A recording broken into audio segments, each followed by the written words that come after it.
Assalamualaikum warahmatullahi wabarakatuh. Ketemu lagi dengan saya Novriska Krisanya.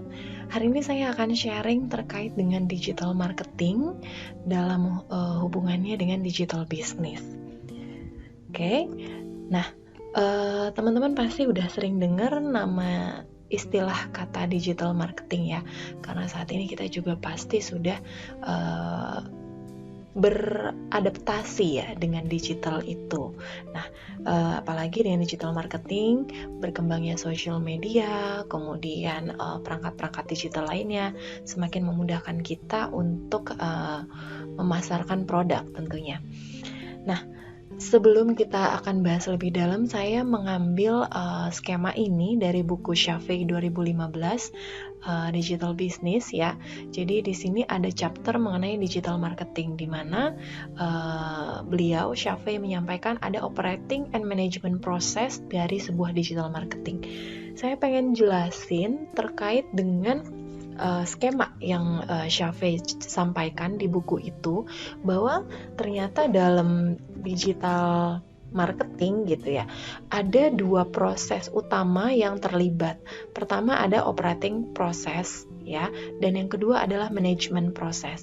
Kalau dari sisi operating, dari sisi namanya aja kita pasti udah tahu bahwa ini terkait dengan teknis operasional dalam digital marketing. Di sini kita dapat bagi tiga activity. Yang pertama itu acquisition gitu ya, customer acquisition. Customer acquisition itu apa? Jadi customer acquisition ini akan lebih fokus pada bagaimana kita menarik pengunjung untuk kepada bisa datang ke website kita atau mempromosikan brand gitu ya melalui website tersebut, bisa melalui search engine atau advertising atau channel atau kanal-kanal lainnya. Kemudian di yang kedua, activity yang kedua adalah customer conversion atau proposition development. Nah, setelah itu, setelah tadi visitor datang atau masuk ke dalam website kita mulai mengengage mereka, menarik mereka untuk bisa menjadi sebuah yang namanya outcome gitu kan.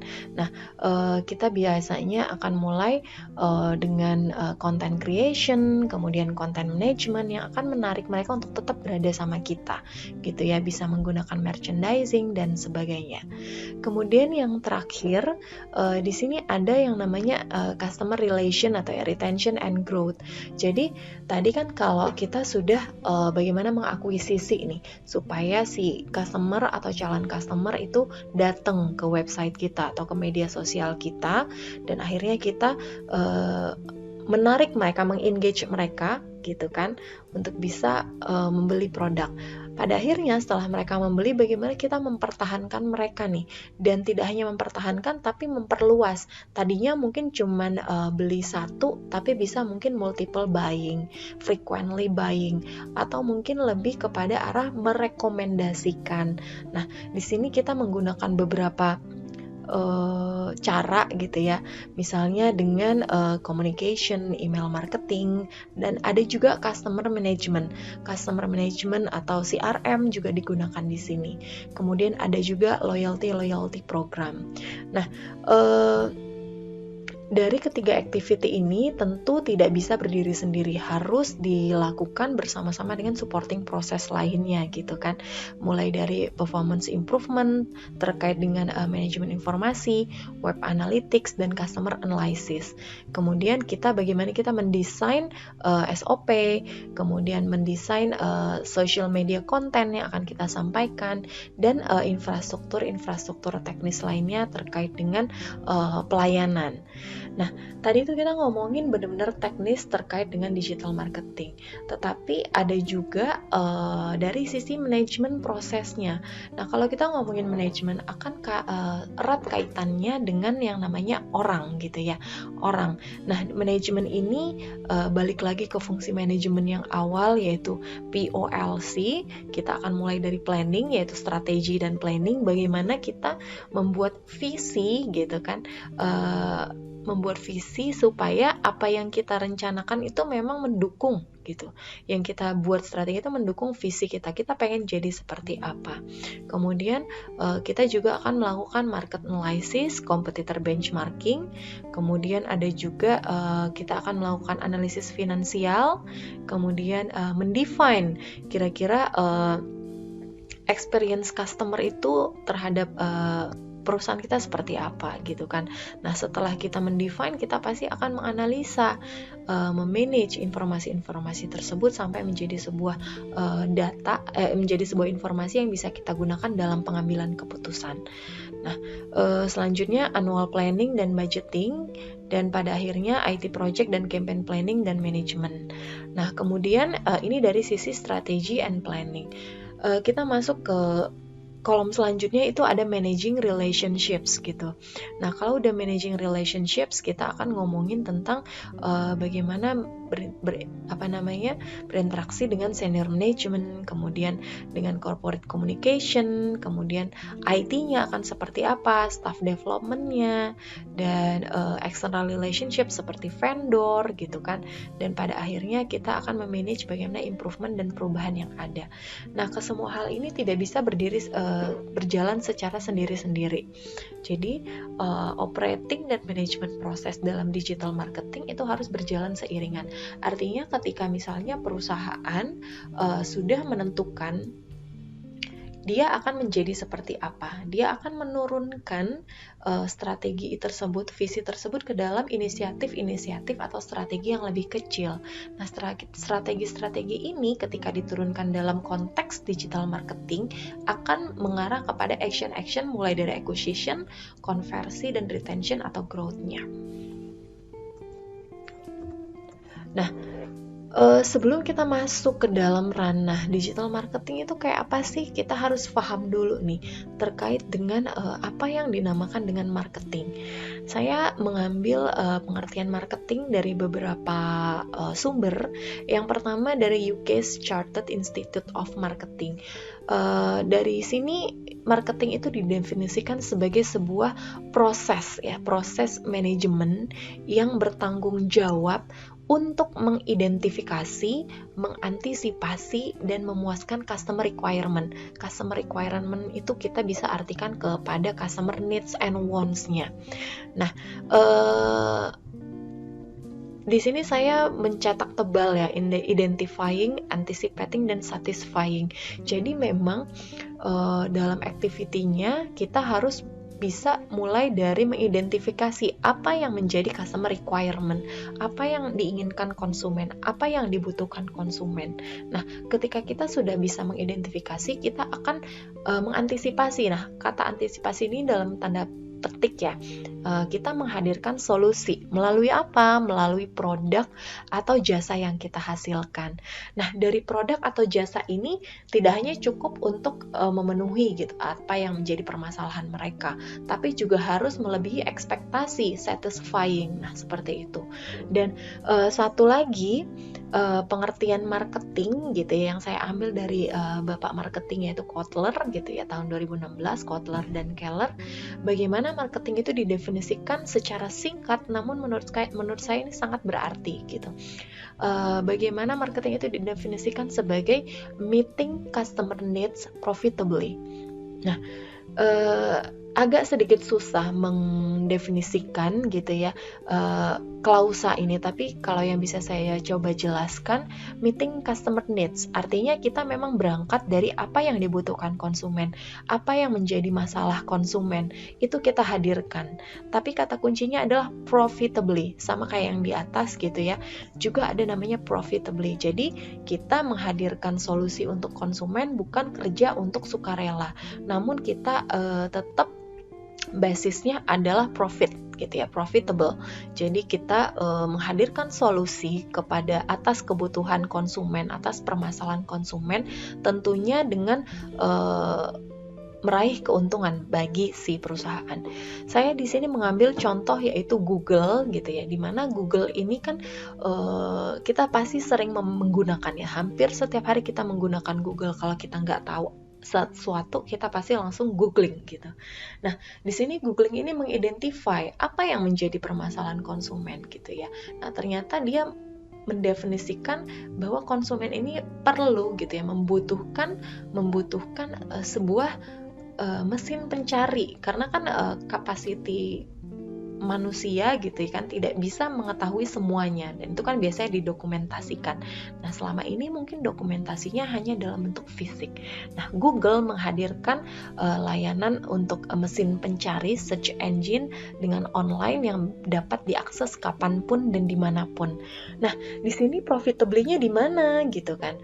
Nah, profitably-nya itu dapat kita lihat ternyata Google ini juga sudah mulai mengembangkan sayap gitu. Mengembangkan sayap dalam bentuk misalnya Google Ads gitu kan. Google Ads ini kan pasti ada nominal yang harus dibayar. Nah, kemudian dia juga mengembangkan sayap tidak hanya sebatas mesin pencari, tapi dia juga mengembangkan misalnya sebuah platform yang dapat menyimpan banyak hal, katakanlah itu Google Drive, atau platform yang bisa memberikan fasilitas untuk orang bertemu secara virtual, ada Google Meet atau Google Mail gitu kan, elektronik. Kemudian ada juga fasilitas untuk kelas online, Google Classroom, yang mungkin selama ini kita gunakan sehari-hari. Jadi dari contoh yang saya sampaikan ini kita bisa bilang bahwa kita bisa garis bawahi marketing gitu ya, it's all about your customers, not your products. Jadi kalau kita balik lagi ke pengertian marketing zaman dahulu kala, itu based on product gitu kan. Tapi kalau sekarang benar-benar customer oriented. Kita benar-benar berangkat dari apa yang dibutuhkan oleh konsumen, apa yang diinginkan oleh konsumen, tentunya harus profitable bagi si perusahaan. Next. Nah, kalau di dalam konsep marketing gitu ya, pasti kita mengenal yang namanya bauran pemasaran atau marketing mix. Sekarang marketing mix yang dulu dikenal dari 4Ps gitu ya, 4P, sekarang sudah bertransformasi menjadi 4C. Nah, tadi kata kuncinya adalah it's not about your products, tapi ini tentang konsumen gitu. It's all about your customers. Nah, di sini kita dapat melihat bagaimana 4P ini bertransformasi menjadi 4C. Nah, dalam 4P, mulai dari product, price, place, and promotion. Nah, ini harus berurutan ya, teman-teman semua. Bagaimana kita menghasilkan produk gitu ya. Produk itu apa? Produk yang dipasarkan atau dijual kepada konsumen. Nah, kalau kita bisa ingat kembali gitu yang refresh, produk itu Bapak Kotler mendefinisikan ada 10 item to be marketed yang bisa dipasarkan. Jadi itu nggak cuman produk fisik gitu ya, tapi ada juga produk, services, kemudian ada juga property, kemudian ada juga tentang information dan sebagainya. Nah, setelah produk ini ada gitu, nah tentu harus diberi nominal gitu kan, dikasih harga. Karena tadi kita ngomong marketing itu tentang profitably gitu kan, profitable. Nah, price ini apa? Harga produk yang dibayar oleh konsumen, tetapi tidak termasuk packaging, asuransi, dan lain-lain. Nah, inilah yang dinamakan dengan price. Kemudian setelah udah ada produknya, sudah ada harganya, produk ini kan harus dijual. Tentu ketika menjual harus ada tempat untuk menjual. Inilah yang dinamakan dengan place, suatu tempat di mana barang dapat ditemukan oleh konsumen baik secara offline maupun online melalui distribution channel. Nah, kalau dulu kita mengenal place ini mungkin retail klasik gitu ya, tempat-tempat seller yang dia memang punya toko fisik. Namun sekarang kita sudah mengenal place ini lebih ke online, seperti marketplace misalnya, seperti Tokopedia, Shopee, dan sebagainya. Nah, setelah tadi produk ada, sudah ada harganya, kemudian udah ada tempat nih untuk memasarkan, kita butuh yang namanya promosi. Promosi ini agar apa? Bagaimana supaya si seller ini mempengaruhi konsumen agar produknya itu dibeli oleh konsumen. Nah, ini adalah pengertian dasar mengenai 4P. Nah, kita lihat bagaimana 4P ini sudah bertransformasi menjadi 4C gitu ya.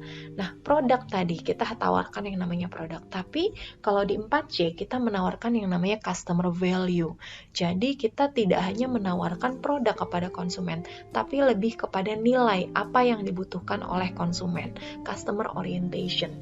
Misalnya seperti ini teman-teman, kalau kita ngomongin produk itu dari sisi fungsional gitu ya, seperti misalnya telepon genggam gitu ya, mobile phone. Kalau kita bicara fungsi dasar, mobile phone hanya alat untuk kita dapat berkomunikasi gitu ya melalui telepon, baik itu SMS gitu kan, melalui pesan teks atau langsung. Tapi sekarang mobile phone itu sudah di-create memiliki nilai lebih gitu ya. Katakanlah ada mobile phone pintar, smartphone yang mungkin lebih spesifik lagi, kita bisa ambil contoh katakanlah iPhone. Nah, iPhone itu dia bisa kasih value untuk para customernya, ini adalah smartphone yang kamu butuhkan untuk kamu mendesain atau untuk kamu misalnya mendengarkan musik, dan bisa di-connect dengan smartwatch atau dengan laptop. Nah, itu adalah nilai-nilai Mac-nya, nilai-nilai lebih yang bisa disampaikan kepada konsumen. Nah, selanjutnya dari sisi price. Kalau tadi price yang disampaikan hanya benar-benar dari harga produk. Jadi bagaimana produk itu mulai di-create dari awal sampai menjadi produk finish, produk jadi gitu. Tapi sekarang kalau kita udah ngomongin price, kita akan bicara yang namanya cost. Cost ini nggak hanya harga produk, namun juga biaya, waktu, energi yang dikeluarkan oleh konsumen dalam membeli barang. Misalnya saja kita ingin membeli sebuah meja makan gitu kan. Meja makan ini kan lumayan besar dari sisi volume. Begitu mungkin katakanlah meja makan Jepara yang dia memang harus diambil dari Pulau Jawa. Nah, ini kan pasti ada energi, ada waktu, ada biaya yang dia harus dikeluarkan konsumen ketika membeli meja ini gitu kan. Nah, ini yang harus disiasati oleh para marketers atau sellers, bagaimana agar biaya yang dikeluarkan oleh konsumen itu dapat lebih murah gitu ya, sehingga konsumen dapat bisa memilih. Nah, selanjutnya di sini ada place gitu ya. Place tadi tempat untuk memasarkan. Tapi ternyata kalau kita beralih kepada customer orientation, place ini kita akan mengarahkan kepada convenience. Convenience itu kalau di harfiah diartikan adalah kenyamanan gitu kan. Jadi lebih dari sekedar tempat dan distribution channel, namun kenyamanan yang ditawarkan kepada konsumen dalam memperoleh produk gitu. Kalau sekarang kita mengunjungi suatu restoran atau suatu kafe gitu ya, kadang-kadang kita nggak cuman kesana hanya karena makanan, tapi ada hal-hal tertentu yang membuat kita ingin kesana, ingin mencoba, ingin kembali ke sana misalnya. Mungkin convenience yang ditawarkan, pelayanan yang diberikan, extra service yang ditawarkan, dan sebagainya. Inilah yang dinamakan oleh convenience. Dan selanjutnya ada promotion tadi di 4P. Kalau tadi promotion kita tuh kayak jadi fokus, oke, ini produk saya akan promosikan di iklan melalui televisi, media sosial, dan sebagainya. Namun kalau kita beralih ke 4C, ternyata promotion itu nggak cuman melulu tentang promosi produk kita, tapi lebih ke arah communication. Jadi ini terkait dengan interaksi. Yang namanya interaksi itu nggak akan satu arah, tapi akan dua arah. Bagaimana kita mengkonsumenkan konsumen kita gitu ya. Kalau dalam bahasa HR tuh memanusiakan manusia, tapi kalau dalam marketing saya coba pinjam istilah mengkonsumenkan konsumen kita. Jadi interaksi dari dan ke konsumen sebelum, saat, dan setelah penjualan.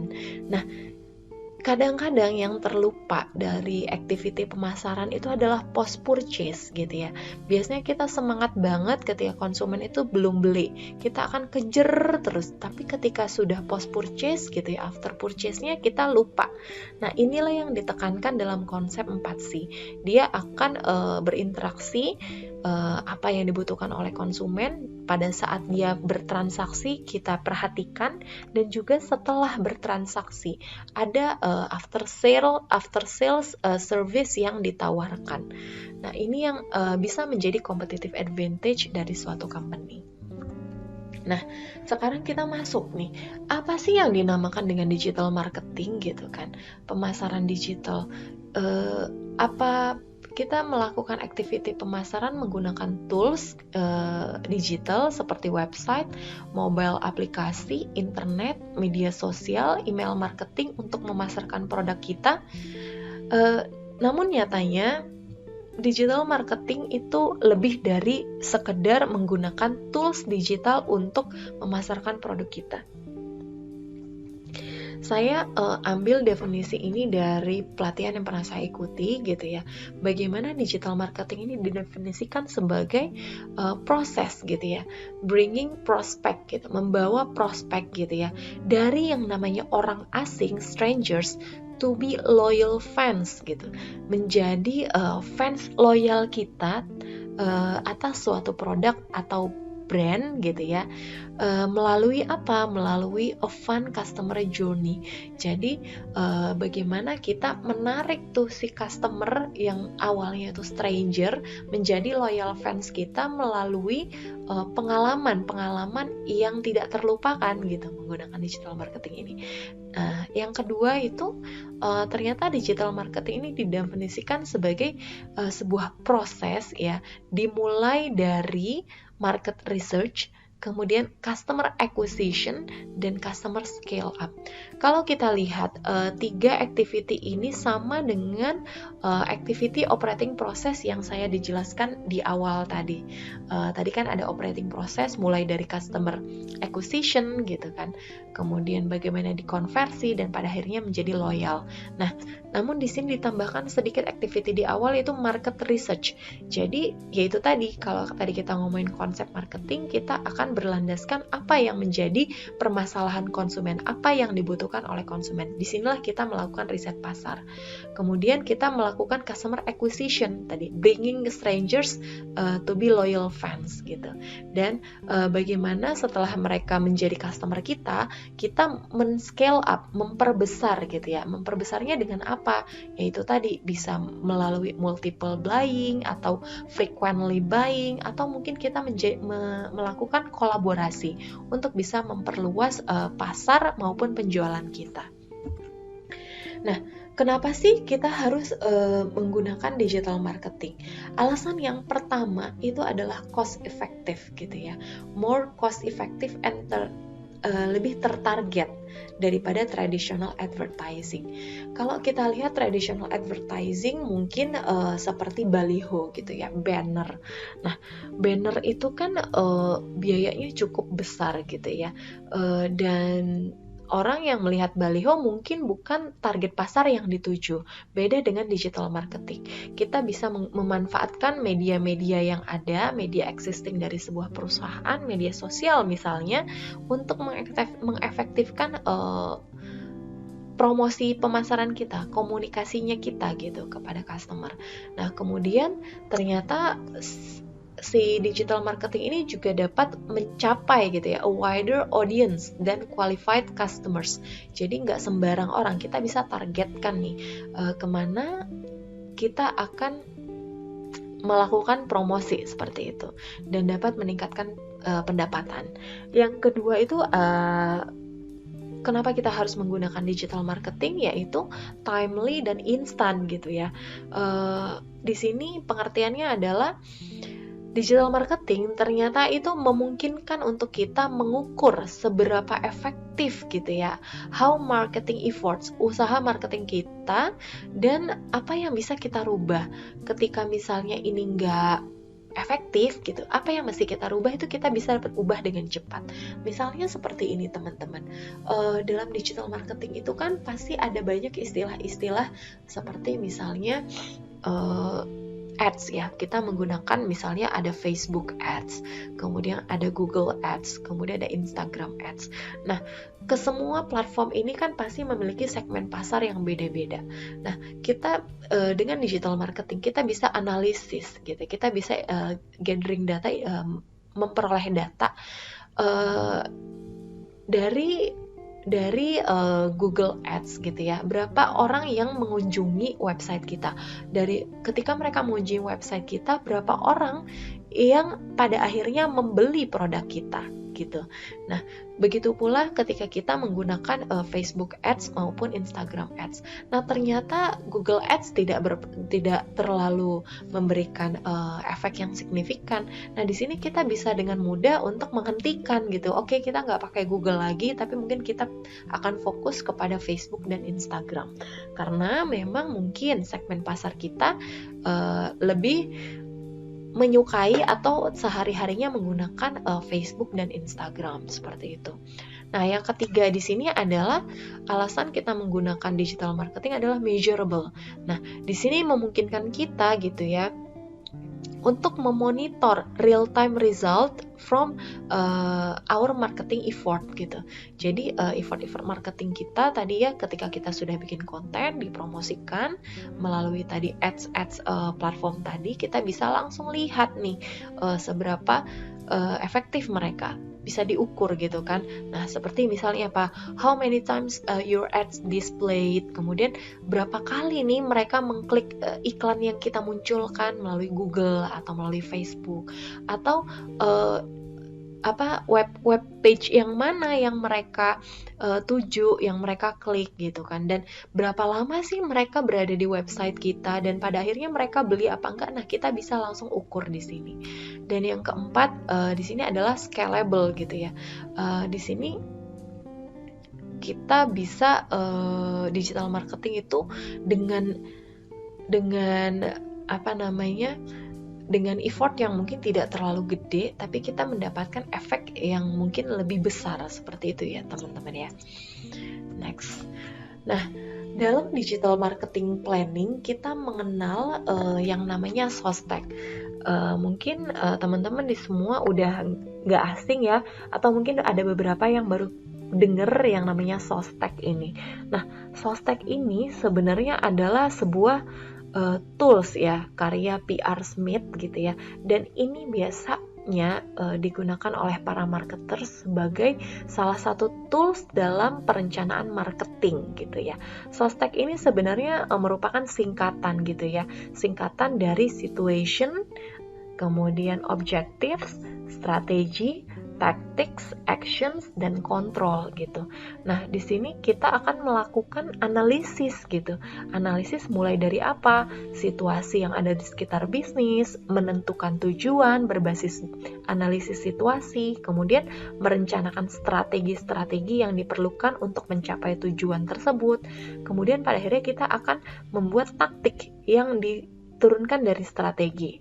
Nah, selanjutnya kita akan mengeksekusi nih action gitu dengan menetapkan penanggung jawab atau PIC dari masing-masing strategi atau taktik yang telah diputuskan, dan akhirnya kita akan melakukan kontrol atau evaluasi terhadap kegiatan yang sudah dilaksanakan. Nah, kita mulai dari situation analysis gitu ya.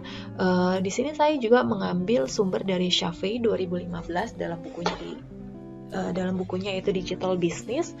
SOSTEC analysis di digital marketing planning dimulai dari situation analysis. Where are we now? Jadi di sini itu merupakan tahap pertama yang mengaplikasikan kerangka kerja rencana digital marketing kita gitu kan.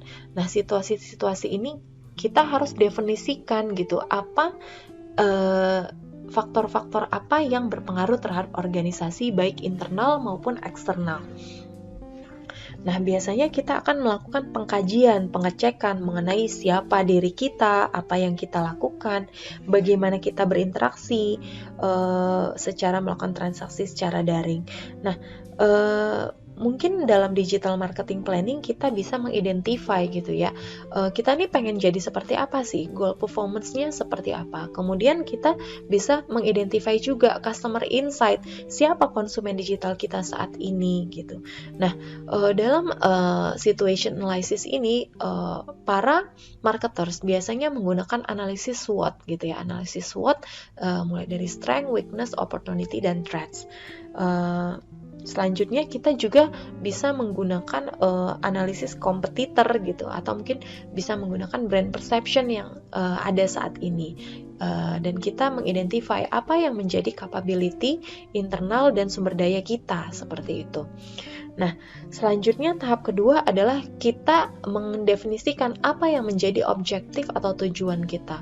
Kalau di sini dia bilang where do we want to be gitu ya, kemana kita pengen kemana nih gitu. Nah, biasanya ini diidentifikasi menggunakan 5S gitu ya. Kita akan fokus terhadap tujuan-tujuan yang ingin dicapai melalui strategi yang sudah kita rumuskan gitu. Nah, 5S ini apa gitu ya? Sell gitu ya, customer acquisition dan retention tadi. Serve gitu ya, serve itu kan melayani. Jadi bagaimana kita fokus kepada customer satisfaction. Kemudian ada sizzle, site stickiness. Nah, seberapa lama mereka mengunjungi website kita. Kemudian speak gitu ya, number of engaged customer, dan save, quantified efficiency gains. Nah, misalnya kita ketika mendefinisikan tujuan ini, kita harus tetap menggunakan prinsip SMART ya. SMART tadi kan teman-teman mungkin udah pernah dengar ya, bagaimana kita ketika mendefinisikan tujuan itu harus spesifik, kemudian measurable, dapat diukur, kemudian achievable, dapat dicapai, kemudian reliable, dan pada akhirnya dia memiliki time bound gitu ya, ada waktunya. Misalnya kita mendefinisikan tujuan yang pertama gitu ya, untuk awareness gitu. Nah, misal minimal 50% calon konsumen mengetahui produk dan solusi yang ditawarkan perusahaan pada akhir Desember 2022. Misalnya seperti itu tuh. Nah, perumusan tujuan seperti itu tuh sudah mengakomodir prinsip SMART tadi. Nah, kemudian tahap ketiga adalah strategi. Nah, how do we get there? Bagaimana kita bisa mencapai tujuan yang sudah dirumuskan tadi gitu ya, melalui strategi-strategi ini. Nah, strategi ini adalah cara perusahaan mencapai suatu tujuan yang sudah ditetapkan dan diketahui bersama. Nah, kita dalam menyusun strategi, kita harus sudah mengetahui segmen pasar mana yang kita tuju. Sudah harus ada dalam rencana. Misalnya sebuah perusahaan itu tadi kan kita bilang ingin mencapai awareness gitu ya, awareness brand gitu ya, sebesar 50% pada akhir tahun 2022. Nah, untuk mencapai tujuan tersebut, perusahaan X gitu ya, perusahaan kita akan menjalankan strategi yang berfokus pada kekuatan-kekuatan yang dimiliki gitu. Nah, kita bisa ambil tuh dari strategi SWOT tadi, kita akan fokus pada strength-nya gitu. Misalnya seperti kualitas produk atau variasi produk gitu. Atau ternyata kita punya jaringan global. Nah, di sini kita bisa ambil nih dari strategi S gitu ya, strategi S. Misalnya kita ambil strategi SO, bagaimana kita mengoptimize peluang dengan memanfaatkan kekuatan-kekuatan yang ada. Nah, itu yang dapat dilakukan dengan strategi. Di sini kita harus bisa mengidentifikasi siapa segmen kita, target dan positioning seperti apa yang kita inginkan.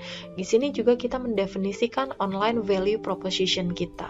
Dan pada akhirnya kita juga akan menggunakan tools-tools dalam strategi. Nah, selanjutnya tahap keempat yaitu tactics gitu ya. Taktik ini sebenarnya adalah turunan yang lebih rinci daripada strategi gitu ya. Alat-alat spesifik yang digunakan untuk mencapai tujuan dari digital marketing. Biasanya kita akan menggunakan 7 P dalam marketing mix gitu ya, yang berfokus pada atribut-atribut kunci.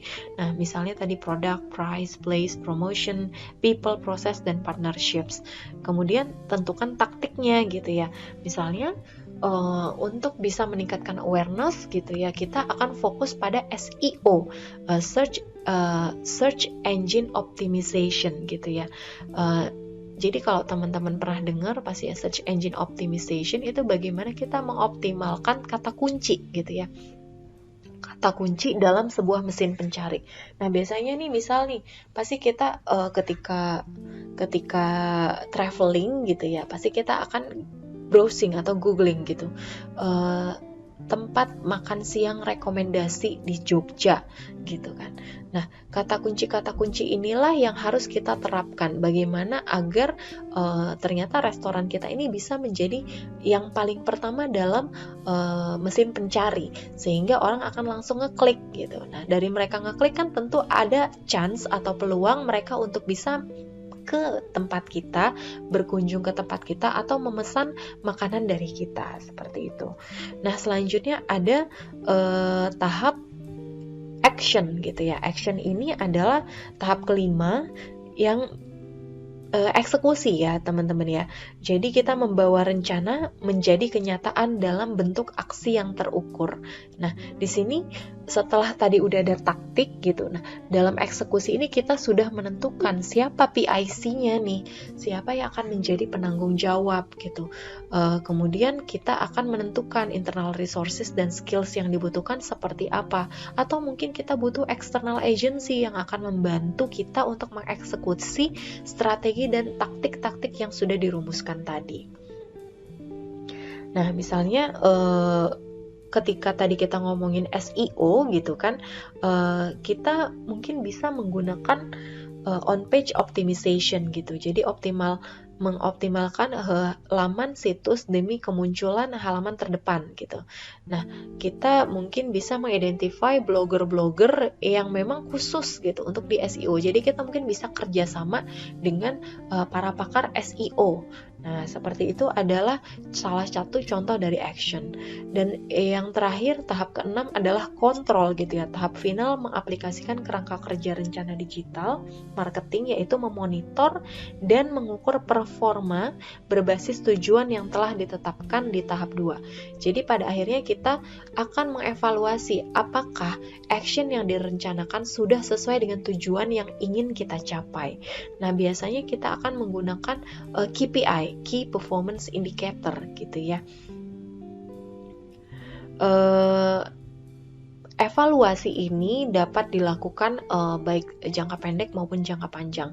Namun biasanya dalam marketing kita biasa akan review even itu mingguan atau mungkin harian ya teman-teman. Jadi emang kalau di dalam marketing itu kita akan evaluasi itu dalam jangka waktu yang sangat singkat karena gampang berubah ya. Kemudian ternyata monitoring performance-nya itu tidak hanya dari KPI, tapi bisa misalnya mystery shopper atau mungkin customer satisfaction survey gitu, survei kepuasan pelanggan, atau profiling visitor kita itu udah sesuai nggak sih sama targeting kita, segmen STP-nya kita, segmenting dan targeting kita, dan frekuensi reportingnya kita seperti apa. Nah, ini semua dievaluasi dan itu dicocokkan, akan dibandingkan dengan tujuan yang sudah kita tetapkan. Kalau misalnya ini ada gap, inilah yang akan menjadi bahan perbaikan untuk di periode selanjutnya. Kurang lebih itu merupakan penjelasan singkat dari SOSTEC di Digital Marketing Planning. Nah, selanjutnya teman-teman, dalam digital marketing kita akan banyak ngomongin soal konten marketing gitu ya. Kalau kita ngomongin konten marketing, kita biasanya akan familiar dengan konten marketing itu pasti ya soal jualan deh. Tapi ternyata lebih dari itu teman-teman. Ternyata konten marketing mix itu ada 4 kuadran yang perlu kita perhatikan gitu ya. Nah, kalau di sumbu X-nya kita akan mulai dari tahap awareness gitu ya. Awareness bagaimana si konsumen atau calon konsumen ini kita tahu gitu ya tentang brand kita, dan pada akhirnya ketika mereka aware, tahu, dan akhirnya membeli ke purchase. Sedangkan di sumbu Y-nya atau Y-nya kita akan ngomongin mulai dari emosional sampai ke rasional. Nah, di sini ada 4 jenis konten yang bisa digunakan oleh marketer atau konten marketer gitu ya. dalam mempromosikan produknya. Ada konten yang bersifat entertain. Nah, entertain ini misalnya nih hal-hal yang bersifat viral, atau mungkin kuis-kuis, atau mungkin kompetisi-kompetisi. Nah, ini kan sifatnya menghibur gitu ya. Jadi untuk menarik orang-orang supaya lebih dekat dengan brand kita. Dan biasanya entertain ini akan lebih bersifat emosional. Nah, kemudian ketika selanjutnya adalah konten yang bersifat inspire gitu ya. Inspire ini kita biasanya akan menggunakan celebrity endorsement, kemudian review itu kita tampilkan bahwa ternyata produk kita ini memang memiliki review yang sangat baik. Apalagi dalam konteks digital marketing, kita sangat mudah untuk mencari sebuah review dari sebuah brand atau produk. Nah, review ini akan fokus pada bagaimana orang bisa membeli gitu ya, dan fokus pada emosionalnya. Nah, selanjutnya ada konten yang sifatnya mengedukasi, memberikan pemahaman gitu ya. Biasanya mengedukasi mulai dari infografi gitu ya, artikel, e-books, kemudian guidingnya atau reportnya. Nah, itu dia akan mengedukasi. Nah, ini juga biasanya digunakan dalam tahap awareness tapi lebih kepada rasional. Dan selanjutnya ada ada konten marketing yang sifatnya itu convince gitu, meyakinkan. Biasanya kita akan gunakan konten-konten yang berbasis misalnya ada produk feature kita seperti apa, kemudian ada calculation-nya, interaktif demo, atau case study yang benar-benar meyakinkan bahwa produk kita ini memang layak untuk dibeli dan memang patut untuk dibeli. Nah, ini memang lebih kepada arah rasional. Nah, di sini saya mengambil gitu ya beberapa konten marketing, 3 diantaranya dari perusahaan Gojek dan 1 ini dari Else Beauty 7. Semuanya saya ambil dari Instagram. Nah, kalau yang pertama ini tebak-tebakin show. Nah, ini lebih kepada arah konten yang entertain ya, tadi quiz tadi. Nah, sekarang itu konten gak cuman melulu soal jualan gitu ya, karena kalau orang juga terus-terusan tentang jualan, orang pasti kayak ogah gitu ya. Jadi sekarang konten itu bisa lebih ke arah entertain. Selanjutnya kita beralih ke yang kanan, kemana-mana pakai Gojek aja. Di sini mereka mengambil konten yang sifatnya itu inspire gitu ya. Ternyata BTS itu juga mempromosikan tentang si Gojek ini. Nah, selanjutnya ada konten yang sifatnya mengedukasi. Mengedukasi di sini tentang sunscreen. Oh, sunscreen ini ternyata banyak bentuknya karena beda-beda fungsinya. Dan yang terakhir ada Gojek yang menginformasikan fitur produknya, yang membuat kita yakin. Jadi konten yang meyakinkan bahwa dalam masa pandemi kita nggak perlu khawatir untuk menggunakan GoRide gitu ya, karena ternyata si drivernya itu sudah dibekali dengan starter pack, misalnya jaket, hand sanitizer, kopi biar nggak ngantuk, kemudian ada masker, helm gitu ya, dan komunikasi yang intensif dengan si customer. Ini membuat kita yakin untuk bisa menggunakan Gojek. Baik, teman-teman semua, mungkin itu aja yang bisa saya sharing terkait dengan digital marketing dalam digital business. Ini mungkin hanya sekelumit gitu ya dari digital marketing, tapi paling enggak mudah-mudahan ini bisa memberikan insight kepada teman-teman.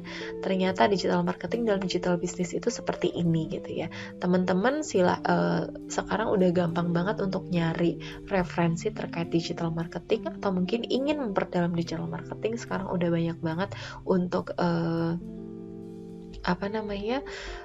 sertifikasinya gitu ya, kursusnya, dan ini sekarang memang lagi banyak dicari. Terima kasih sudah menyaksikan, sudah mendengarkan penyampaian dari saya, mudah-mudahan bermanfaat. Sampai ketemu lagi di Sharing with Anya selanjutnya. Jangan lupa subscribe dan komen. Thank you. Assalamualaikum warahmatullahi wabarakatuh.